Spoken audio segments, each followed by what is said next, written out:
Hello and welcome to the Green Machine Live, your Irish football news nostalgia, where you, the fans, can have your say. You right out there in YouTube land, Facebook land, and maybe illegal pirate streams. We don't actually know. Hopefully, we need the viewers. Lads, how you doing? All good? Are we well? How are we? Good, Dave. Just good? Very Not good. Brilliant? I'm good. I'm really good. Thank you, Fantastic. Dave. Yeah? All the better for seeing me? Yeah, good week for you, Dave. Oh, yeah. Nothing but the best. Nothing but the very best. Fantastic. It was a shame that Liverpool match was called off the weekend. Well, I mean, if Klopp can cancel goals, then I can cancel matches. So that's how I see it. Yeah. What's nothing much going on? Don't really. Well, I suppose. No, a little bit. No, breaking news. I do a bit of breaking news. No, not yet. Not yet. We discussed this in rehearsal. You let me introduce you. It's supposed to be chat. It's supposed to be banter, Martin. Amateurs. This week, Ireland found out who they're playing in the under-21s. Group A, Italy, Norway, Turkey, Latvia, and San Marino. And that is the graphic of our lovely episode that we did during the week. Martin and I did. Martin, do you have some news for us this weekend? Who did you speak to? Well, before I was rudely interrupted, it was different news I had. But no, hey, this is the new news I have. Yeah, no, it's brilliant. I caught up with Jim Crawford this week and the media press bandwagon, really. So it was nice to see him, on a Zoom call. He had a chat with all the press lads. This was the first time, actually, he'd spoken to the press since the qualification kind of failure, as it were, where we sadly lost out on the penalty shootout to Israel. He's also since renewed the contract, which he was quite relaxed about. Delighted about that. Enough. Yeah, I'm happy. Are you happy, Dave, with that? I'm delighted with that. Nick, are you happy with that? Sorry, I missed that, lads. What? I'm meant to be delighted about something. Anyway. Yeah, look, really, I am actually delighted about it. And it was really good to catch up with him. He kind of gave really good insight into, the challenges of managing the under-21s, because this is a new crop coming through now with, several players now will not be eligible anymore, obviously, for the age grade, who he's looking forward to kind of bringing in, working with the under-19 managers, Tom Mohan as well. One of the things about the contract he said was, it just has to obviously sort out his backroom staff as well, which is obviously secured. And then he kind of went into some insight into the qualification draw, where we've got Italy again for the third time, how challenging that's going to be. But I think in the context of the under-21s, we have to remember we came very, very close. I know it was kind of glorious failure in the end, and only a penalty shootout knocked us out. But, for the first time ever, we've kind of gone to the final game here with it in our own hands, where we went over to Italy and, we knew the playoff was secured. But that, I think we would take that again. Going into the last game, if it's in your own hands and you can win to automatically qualify, I think we take that now with the group we have, because there are no mugs in that group. Norway are going to be very, very good. They've qualified for the Euros in the summer. It's a very strange one. He's got two friendlies lined up in March. One of them's Iceland on the Sunday, the 26th of March, down in Turner's Cross. But he's looking forward to kind of bringing players into the squad now, and he's got the challenge of picking a new captain as well. So yeah, I've written up a small little article on it, which will be put out in the next few days to kind of give us a bit more information. You're almost as bad as Irish Football Blog, selling their stuff. I mean, here we go. We're straight into it. I assume you guys late because Mr. Lansdowne was doing his hair again. Let me tell you something. This is natural. Look at that. Beautiful. Gorgeous. Rusty. Rustic. Right. Nice one for that, Martin. And yes, that article will be available on the Green Machine podcast. No more of this medium bollocks. Is that right, Nick? Oh, yes. We're all, I don't know. Yeah. Anyway, Jesus. Nick's really bringing the energy tonight, isn't he? Yeah. Almost as energetic as Liverpool's midfield. Hey, here we go. Keeping it topical, lads. Right. Well, don't put us to sleep, Nick. It's your turn. It's our boys in green. Oh, my time to shine. Super. Yeah. So busy weekend, more Irish goals this weekend, including a hat-trick, which we're going to go into in a couple of minutes. So starting off with the championship. So Mark Sykes continuing his form for Bristol City. That's his fourth goal in 5 games, as far as I'm aware. He scored for Bristol in their win over Preston North End. Scott Hogan with the goal for Birmingham City against Ryan Manning's Swansea City. And Cyrus Christie, who's in great form at the moment, the goal for Hull City versus Cardiff City. Callum Robinson missing a penalty in that game. What about the next one, Dave? Jeff Hendrick. Another goal for him. Scoring for Reading against Watford. What do you make of that? They were 2-0 down against Watford. They came back to draw 2-2. Jeff the hero. Are you devastated? Yeah. I mean, it's kind of, Jeff Hendrick is to you what Jim Crawford is to me, really, isn't it? He's still shit. He still shouldn't get in the Ireland team. Although, tell Neil Jewson that, because apparently we're his biggest fan of Jeff Hendrick. The misogynistic. And women football. Women's football. Misogynistic women's football. It's because Jeff has long hair. I think that's why he has an issue with Jeff Hendrick, personally. Yeah, good old Neil, our favourite Welshman. Dennis Kirkin, so Irish eligible. So Dennis Kirkin scoring a goal for Sunderland against Millwall. He's come back from injury. And Darragh Lenihan getting an assist for Middlesbrough against Mick McCarthy's Blackpool. So that's your championship roundup. They lost, didn't they, Blackpool? Yeah, they're in trouble. They're in big trouble. Oh, dear.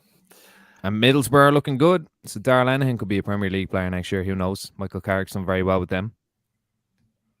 Yeah, so moving on to League One. So Sean Rowan, his first ever senior goal for Lincoln against Accrington Stanley. Hey. Promise Amashere, another goal for the Fleetwood Crack. All the Irishmen with the Fleetwood Crack versus Burton Albion. Johnny Hayes moving into the SPL, an assist for Aberdeen versus Motherwell. And then to Pride Park, 5 Irish goals. So Conor Harahan assisting Dave McGoldrick for one of his 3 goals. James Collins also scoring, and Jason Knight scoring a fantastic, tidy little finish kind of towards the end as Derby beat Morecambe 5-0. So McGoldrick with the hat-trick. Didsy. I think we got a bit of abuse for calling him Didsy before, but anyway, we didn't christen him that. But yeah, hat-trick, 35. Yeah, call him Eddie. Yeah, call him Eddie McGoldrick. Yeah, Arsenal legend.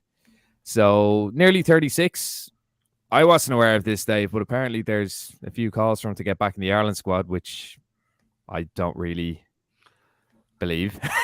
Yeah, was that... Where'd you see that? I saw it on... and you're watching, by the way, Mr. Irish Football Blog, but did I see that in the Republic of Ireland tracker, your other page that sort of goes, oh, please follow Irish blog. Connor, who's part of the Green Machine backroom team. He is. Let's be kind. No, it's fair enough. Did that come up on that, didn't they? They said, oh, he's really good at football. Was it them or was it Kenny's kids? I can't actually remember. I really should have got that information, but I saw it somewhere, and apparently, no, it was Republic of Ireland tracker, because it was a debate and someone went to town on you. It was Connor. Yeah, there we go. It was Connor, not me. Bill washing his hands. Yeah, and Bill rightly so. Doesn't want him there personally. Well, yeah, I mean, look, I know we need goals, but at the end of the day, like David McGoldrick, got to do it himself. Didsy, look, very good player, I think, for Ireland when he played. Didn't score a lot of goals, and I think if you don't watch the games, you go, oh, why isn't a striker getting goals? But I think if you actually watch the game, you watch what he did for Ireland under Mick. He was very useful, holding up the play and bringing other players into it. And he was really good, very skillful for a big guy. Yeah. But yeah, he's well past it. Most of his games, look, he can't be there. Like, he's nearly 36. He's playing in League One. He's having an excellent season. All power to him. But look, that ship has sailed. I think with McGoldrick, when he played for Ireland, under Martin O'Neill, he played in midfield. He played as a number 10, didn't he? Like, he used to play behind Shane Long and Daryl Murphy the odd time. Very, very seldomly. And I remember his debut against America. I think he got 2 assists. And I remember, and I remember thinking, this guy's the Irish Berbatov. He just had that kind of... Oh, fuck's sake. No, but there's comparison. No. All forgiven, Bill. No, hold on. I'm comparing the style of play. I'm not comparing the standard of the player. Like, David McGoldrick was never going to play in the Champions League or play for a top club. But in terms of his ability, his ball control, the kind of crazy flicks and the creativity, he was a good player. It's not a comparison quality-wise, lads. It's a comparison player style-wise, and I think that's a fair one.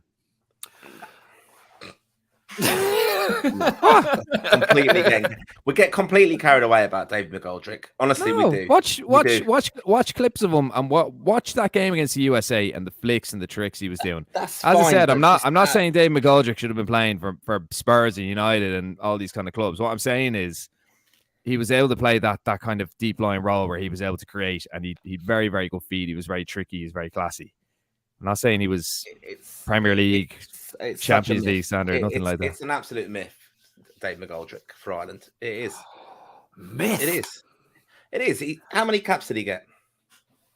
Not many. He should have gotten more under Martin O'Neill. He's one of the top assisters. When he was one of the top assisters for Ipswich.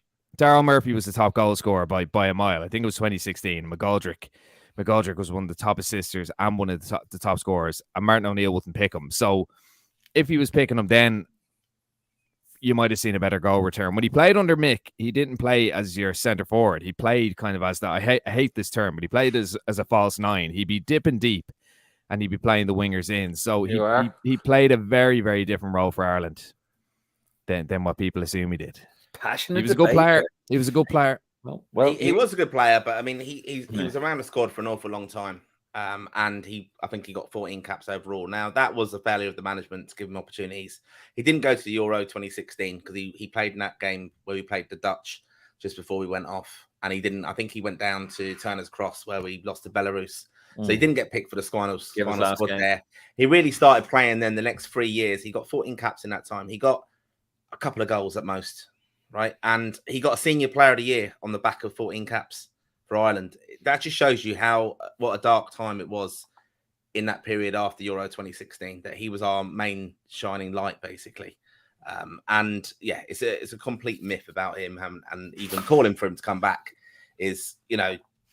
Oh no, he can't. He can't come back. Yeah. He can't come back. We knew he wouldn't come back. But I'm just saying, I thought it was very, very strange how I think there must have been some falling out with Kenny or something, because I think his last game was in the one where we lost the penalty shootout to Slovakia. I think he played that day.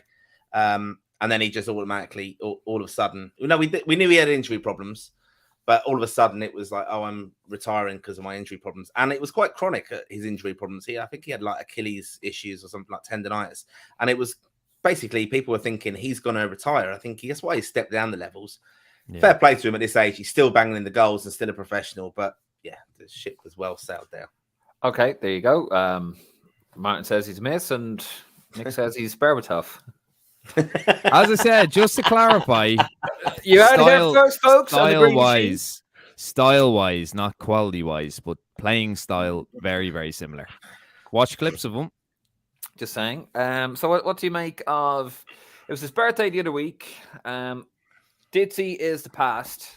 So let's talk about the future and the present, I suppose, as well. And that is Mr. Troy Parrot. He only turned 21 the other day.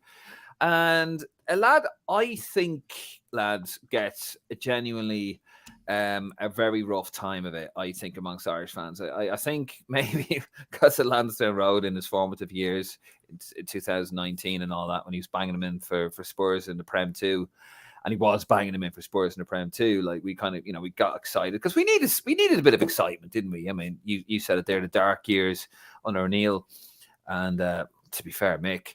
So it was his birthday the other day, turned 21, Nick, and you're basically, I know in the Green Machine as well, when you wish him happy birthday, he got absolutely pillared here, didn't he? Like Troy Parry, he got absolutely battered in the comments. He always does. I mean, I think it kind of shows the people who watch football and the people who don't watch football. Because I mean, us, I suppose what we do, we have to watch quite a lot of football. We have to watch a lot of Troy Parrott and all these players. Would have watched him a lot with MK Dons last season.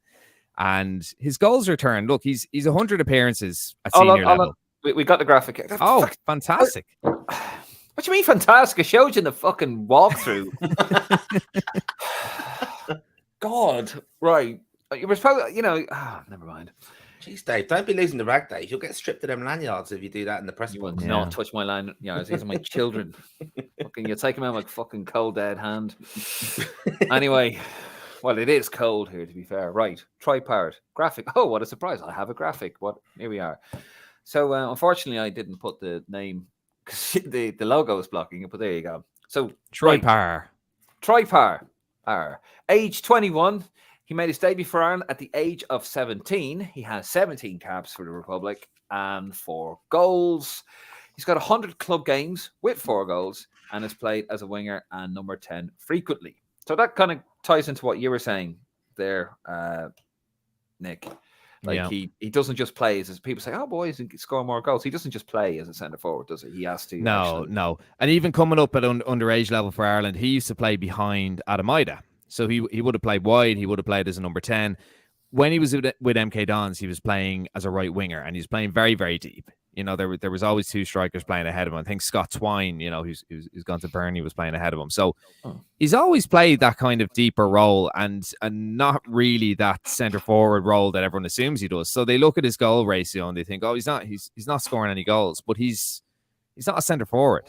He's not a centre forward. Like people are playing too much FIFA, or they're watching too much YouTube or whatever. They're not actually watching Parrot play. And I mean, look, we wish him happy birthday, and the comments are all, he's shit, he's awful, he's horrendous, he's not up to it, all this kind of thing. Like, you don't make your Premier League debut at 17 and your Ireland debut at 17. You don't get a contract extension from Spurs at 20 unless you're a good player.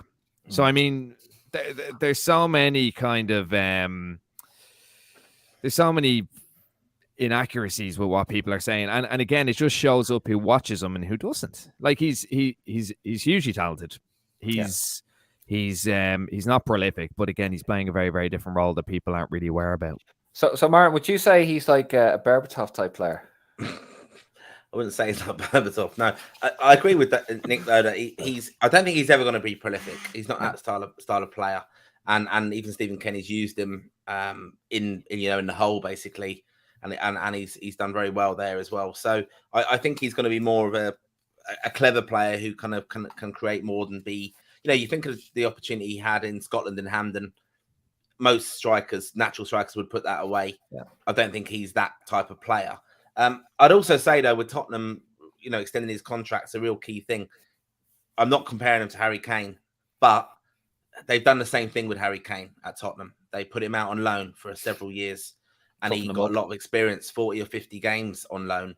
Was really struggling at Spurs. And then he hit the ground running when he came back. You got to remember, he was on the bench with Vardy at Leicester on loan. And so he's had a really good career and experience like that. And that's what they've done, I think, with Troy Parrott. They put him out on loan, get him lots of game time experience. He was playing very, very well recently when he sadly suffered the injury. But I think there's a reason they've extended that contract and they see a player there. And obviously protecting his value as well. We want him to obviously be playing a lot. And I think Kenny's handled him very well as well because, he brought him on, didn't he? For a couple of minutes in one game. It was like he'd snubbed him basically because it's not too long ago. You have to remember he went very, very young, very early with his team, Stephen Kenny, when he put Adam Ida and him up front. And I think Connolly as well. So Trinity, yeah. Yeah, and I think that probably backfired. It was too early for them. But I think Troy has still got so much potential and people don't watch him enough to understand what he actually offers. I think he's a lovely player. I do think he's a proper footballer, and I think he's a real player in there. Just needs to keep the head on the shoulders. Spurs obviously like what he's done. There was kind of rumours that he'd sort of got too big for his boots, a bit like what happened with Aaron Connolly. But I think he's a lovely footballer, and he's doing the business for Ireland. Okay, he made it was a horrible miss against Scotland. He did take one though very well, didn't he? That was disallowed in that game just before that. It was such a lovely finish. I remember sitting there in Hampden Park and I was like, and even the goal at home to Scotland was a beautiful. It was a header, wasn't it? Like he took it so well. Like, I think he's a real talent, and we just got to be a bit patient. It might take him a little longer for him to fully develop, but he's getting a football education and Championship. And obviously in League One, because he went to the Championship, it was too much for him. Went to League One, settled in there. Now he's doing quite well. He's only coming back from injury as well, because he wasn't in the squad, was he, for Preston over the weekend? So no, he's still injured. Yeah. He's back. Sorry, he's back now, but no, he wasn't. In the squad. Well, one of the comments was, we'll move on, was no more dopey injuries, lad. Because he scored. He got injured scoring, didn't he? Yeah, he got injured celebrating his goal. Yeah. Jeez. Anyway, right, lads, we're going to move it on there. It was another interesting week for the lads across the water. We are going to move it on to social media watch. And here we are. Social media watch. All the lovely little faces and stuff. Emojis, no? Yes. Social media faces. Emojis. Berbatov emojis. Berbatov emojis. If they were, they wouldn't move, Nick. Anyway, and the family probably get held for ransom. No, that's well, it's a bit dark, isn't it? Right, so moving on. Yeah, I mean, where do we start? Matt Doherty obviously made his move to Atletico Madrid, which was a bit completely out of the blue. He actually was an unused sub. They beat Getafe. They beat Getafe, didn't they? Yeah. Yeah, they beat Getafe. So it was an unused sub. Number 12 here. Here's a picture of him. It's in Spanish, but luckily I can speak Spanish, lads. I can read it. Or I can read Google Translate. Cuando descubres... And all that other bollocks that no one else understands. And that translates to when you realize the majesty of your new home. And that is, for our audio listeners, Matt Doherty sort of being blown away by... the ground at Atletico Madrid. And just remind the folks, what's the name of the stadium, Nick? Wanda, you really put me on the spot here. The Wanda Metropolitana or poor Berbatov, the Berbatov Arena. Yeah, Berbatov Arena. Anyway, so that's him at his new home there, which is a lovely stadium. It's a brand new stadium. I think the Calderon, was that their old stadium? No. Yeah, I think so, yeah. The new one, though, is the Wanda Metropolis. We haven't a fucking clue, lads, have we? No, we do. We have Wanda Metropolitana. Yeah. There you go. As Google, as he slightly looks over to his Google machine. No, I knew. I just couldn't get the pronunciation. Anyway, but I shared it on Lansdowne Road during the week, and then I had a cracking comment here. Nonsense. He's well used to impressive home grounds, and Piotr Siri has shared a picture of Telemount. Beautiful. With Tesco's in the background. That is the building Tesco's is in, isn't it? No, that's like a council building or something. The Tesco's kind of underneath it. Yeah. Green. Yeah, that's what. Yeah, I used to live. Do you know I used to actually live right next to Telemount Park? Really used to live right next to it in Cabra Park. There you go. We forgot to mention fun fact of the day. Fun fact of the day, yeah. We forgot to mention this last week, Martin, but you were rubbing shoulders with some very famous, or should we say infamous person here in the United Kingdom. Yeah, I was, David. Yeah, you were. I was at the Risk London annual charity quiz in aid of Skylarks this year, autism charity. I mentioned it on the pod a few weeks ago. Yeah, one of our esteemed members came along, and it wasn't planned that he was coming along, but yeah, no, this guy is a big supporter of the Boys in Green. He is indeed. Travels home and away, so yeah. Well, that's funny because of him, I don't really get to travel home and away. But anyway, that's a whole thing for another day. Of course, we're talking about Mick Lynch, the RMT union leader here in the UK. There he is there holding a gorgeous poster, by the way. Yep. Advertising his podcast, which of course is every Sunday live on the Facebook and YouTube channel. But there he is, Mick Lynch with Martin. Martin, how did that come about? Because you shared that with us at like 2 a.m. I was like, oh yeah, no, obviously he was at the quiz and supporting that event, and wasn't expected. I am the quiz master for our quiz, and I did a pitch around of 50 questions in that as well as part of it, and I did have one of them was Mick Lynch, and obviously because he's a bit of a celebrity over here, and he walked in and I was shit, and I had to kind of think, how can I redo this? And I just kind of, I didn't bother going up to him and saying, I hope you're not going to be offended. And he's absolutely fine anyway. But I just went, you'll probably get number 49, Mick. That's what I said because it was him. And yeah, but brilliant, really great night we had as well. And everyone delighted to see him. And he was brilliant, like great company, massive into Cork City, travels to lots of Irish football. And yeah, you know, you will see him at away games because he does travel to games. Well, I'll be having a word with him, right? Because I had to get the trains to get to work. Well, what I said was, at least we know that, you know, when we know that there's Ireland games that he's going to be going to, at least we know there won't be travel disruptions because he's going to be going to them. That's what I said to him. just keep the Gatwick Express open. Yeah, That's exactly. all we ask for. Also on this day, this is an interesting one I cropped up. I couldn't help myself to mention this one. This is a personal one, lads, and you probably might know what I'm talking about. I might get into a bit of trouble. I don't care. But today marks the anniversary 38, or is it 37, 85? 38 years, isn't it? Yeah, 38. I don't know what maths we're trying to do. Anyway, I think you've lost Nick. I think Nick's asleep. Sorry, Nick. Too many numbers going on there for me. Adults are talking again. But basically, yes, today is the anniversary. 1985, this day, 1985, the 5th of February, Paul McGrath made his debut for Ireland. And I was most humbled to see God himself share my picture, except there's just one problem. He's cut out my logo. Well done, God. I was going to say Jesus Christ, but then that's talking about his son. Well, so you said it was a day of rest. I'm like, yeah. Fuck's sakes. Like, man, a break. Yeah. I block him, Dave. No, I can't. He has, God has spoken.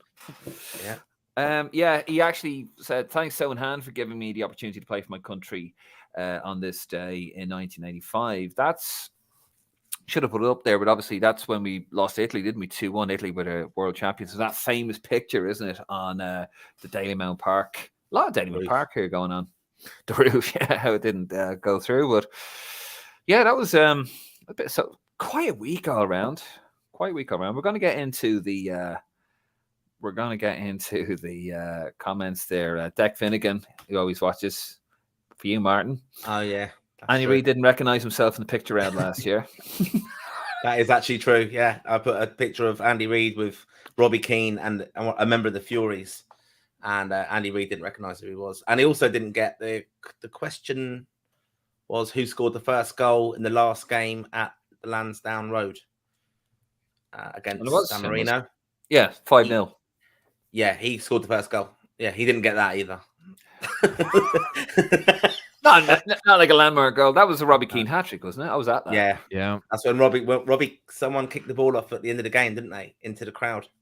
And I think it was Mick Byrne running around trying to get it back because obviously it's Robbie's hat-trick ball.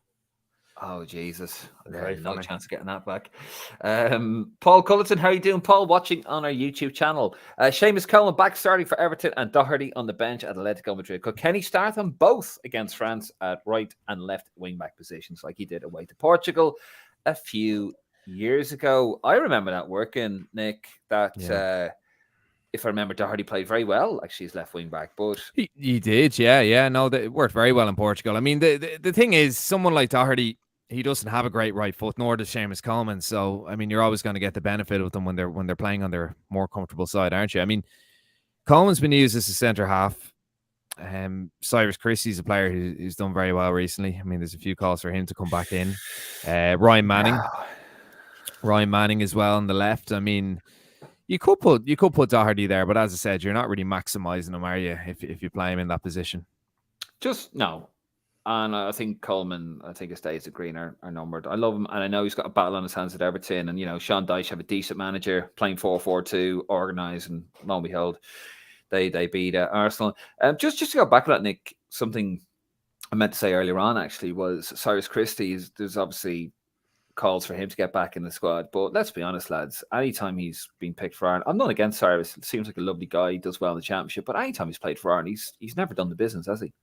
I never thought he's done badly, Dave. I mean, maybe his last couple of games, but I mean, he's limited, all right. He's absolutely limited, and there's no question about that. But I don't think he's played poorly for us per se. I mean, he's not better than Doherty. He's not better than Coleman. Even the ages out. You look at Danny McNamara now. He nearly went to Fulham, didn't he, on deadline day? So I mean, he's probably nipping in ahead of him. But I think on form, I mean, if Coleman is being fancied as a centre half, I'd rather Christie covering Doherty than Alan Brown covering Doherty, to be honest. Okay. If he's not going to call up McNamara.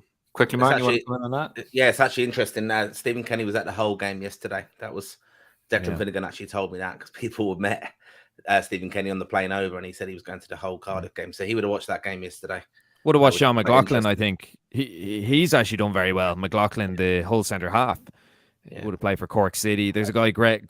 This guy is called Docherty because it's spelled D-O-C-H. But Greg Docherty, he's Scottish born. He plays for Hull. He's a decent midfielder. I don't even know if he played yesterday, but you could have been watching him too. Definitely watching McLaughlin though, and Aaron Connolly, of course. Yeah, no, that's fair enough.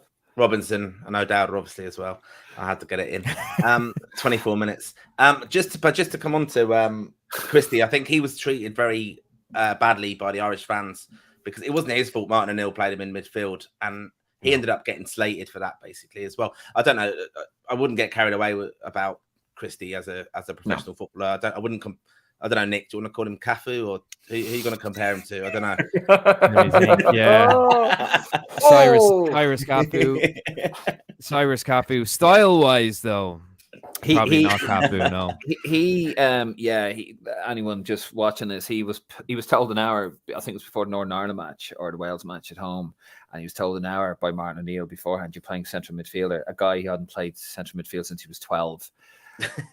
Plays to the right, but see, a lot of people associate him with that, and that's wrong because when he played right back, like he's a couple of goals for Ireland. He scored. I remember. I know it was a friendly. I was at the Uruguay game years ago, and I know it was only a friendly, but he scored a cracking goal against Uruguay. He scored a great goal against Gibraltar, which kind of broke the deadlock, didn't it? When we were under the cosh in Faro, and then the floodgates opened, didn't they? Yeah.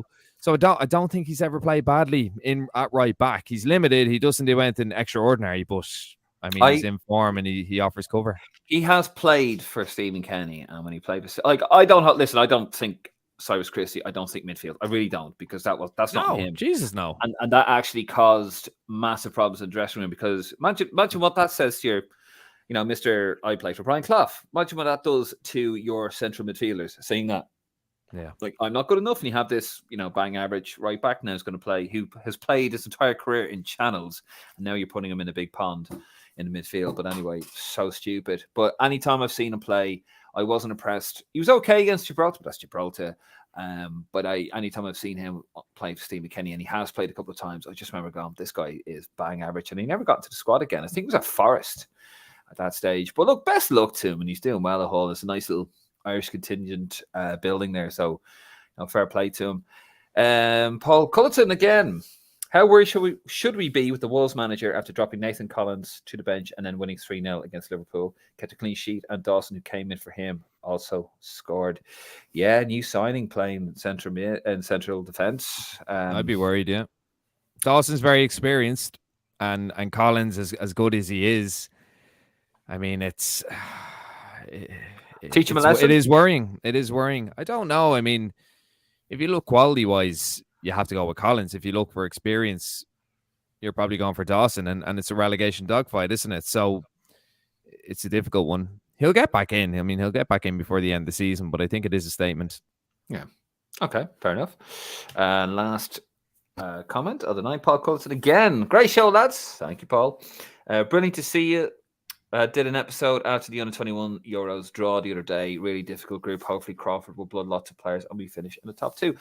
Here's my prediction. I think we will finish in the top 2, but we won't finish in the best top 2. Sorry, we won't finish as the best runners-up. I think because we'll grind out results. I think there'll be lots of draws, and I think we will finish second, but it'll be playoff. That's what I think.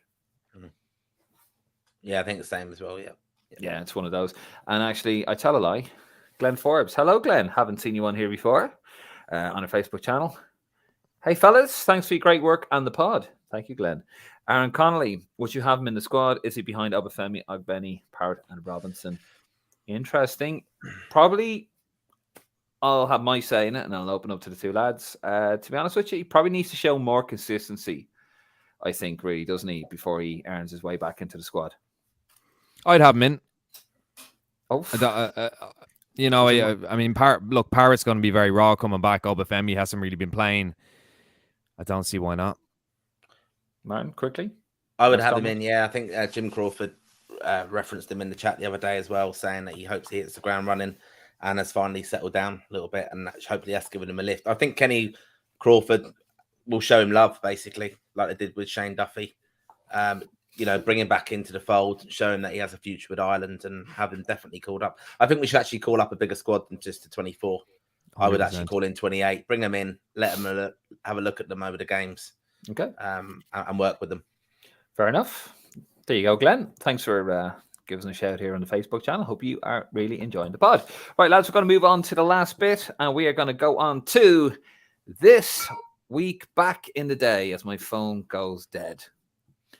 What are we going to talk? What are we going to talk about? Well, this ties into an exciting new series that we're doing, but I'll just play the clip. Did you notice we haven't had a soccer manager for the Republic of Irish team in 3 months? Haven't lost a match in that time either. Very extraordinary. But I've just been told that Jack Charlton has been appointed manager of the Republic football team. Jackie Charlton. You're interested in that there? You were expecting that, were you? There you are, you see.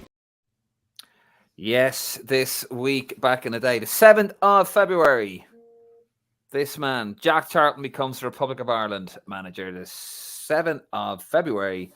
Did I say January? I didn't I? The 7th of February, 1986. And also, Lance, this ties in with a very exciting new series that we have coming at you every Wednesday. And it is called This Week Back in the Day.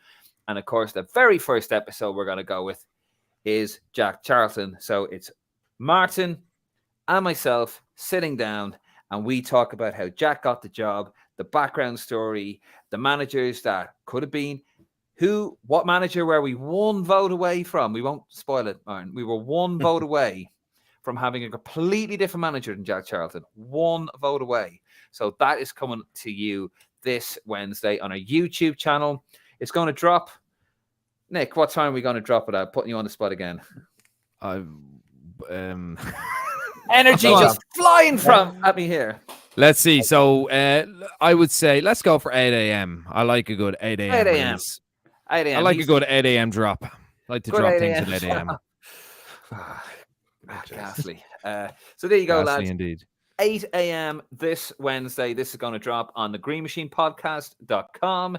We'll have the links for you on our social media channels, the Facebook page, the Twitter page, and the YouTube channel. They will all drop at 8 a.m. So get around that one. Get yourselves around to that one.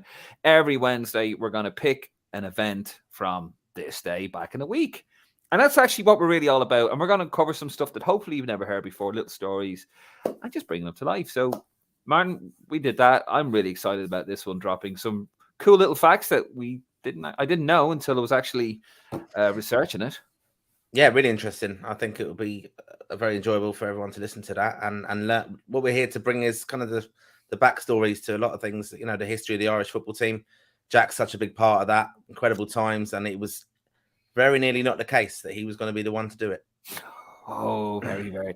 Like, I've heard the stories, and I've heard, and you watch all the documentaries, but I didn't know and didn't realize it was that close to being very different on 2 accounts, actually. Yeah. 2. One, we probably know. The other one, didn't have a clue until I was researching.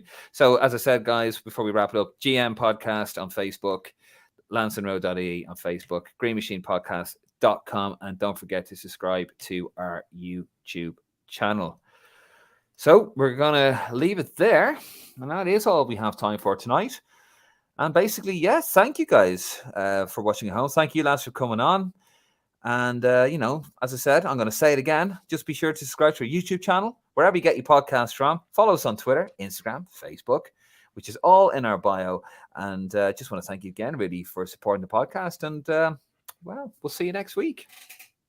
Good night. And God bless. And I didn't have it ready again. All right.